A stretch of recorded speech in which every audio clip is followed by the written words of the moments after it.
Katherine Knight is the first Australian woman to be sentenced to life imprisonment without parole.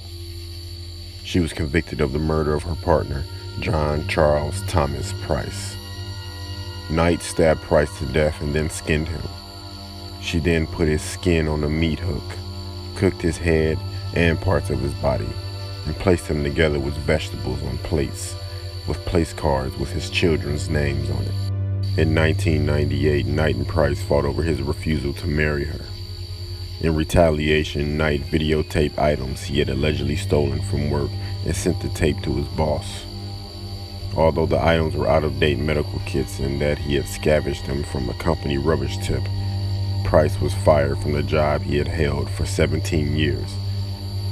That same day, he kicked her out and she returned to her own home, while news of what she had done spread throughout the town.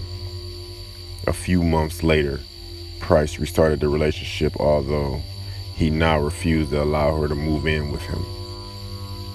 The fighting became even more frequent and most of his friends would no longer have anything to do with him because of her.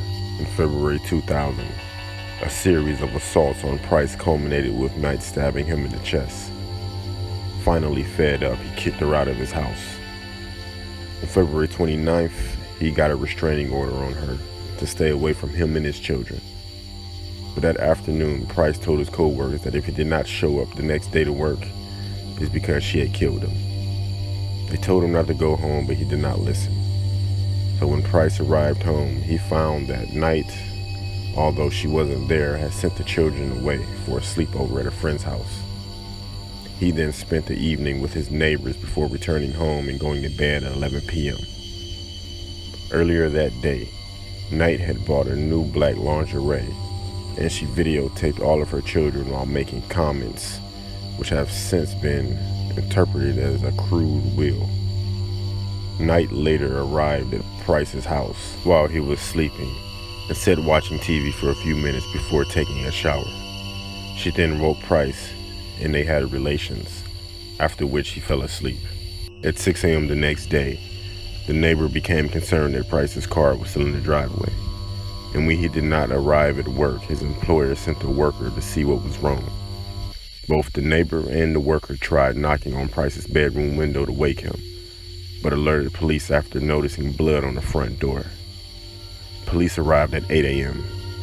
Breaking down the back door, police found Price's body, with Knight comatose from taking a large number of pills. She had stabbed Price with a butcher's knife while he was sleeping. According to the blood evidence, he awoke and tried to turn the light on before attempting to escape while Knight chased him through the house. He managed to open the front door to get outside, but either stumbled back inside or was dragged back into the hallway, where he finally died after bleeding out. Later, Knight went into Aberdeen and withdrew $1,000 from Price's ATM account. Price's autopsy revealed that he had been stabbed at least 37 times, in both the front and back of his body, with many of the wounds extending into the vital organs.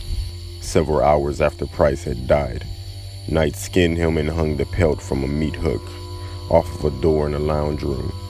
She then decapitated Price and cooked a part of his body, serving up the meat with baked potatoes, pumpkin, beetroot, zucchini, cabbage, yellow squash, and gravy in the 2 settings on the dinner table, along with notes beside each plate, each having the name of one of Price's children on it.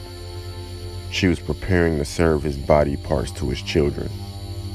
A third meal was thrown on the back lawn for unknown reasons, and it's speculated that Knight had attempted to eat it but could not. This has been put forward in support of her claim that she has no memory of the crime. Price's head was found in a pot with vegetables.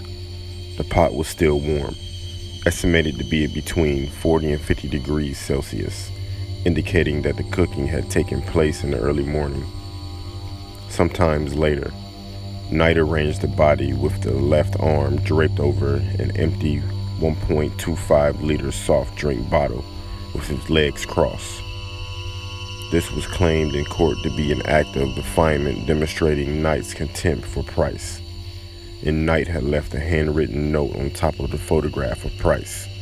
Blood-stained and covered with small pieces of flesh, it read, "Time got you back, Jonathan, for raping my daughter. You too, Becky. For Ross. For Little John. Now play with Little John's dick, John Price." Eventually, Knight was tried, convicted, and received a life sentence.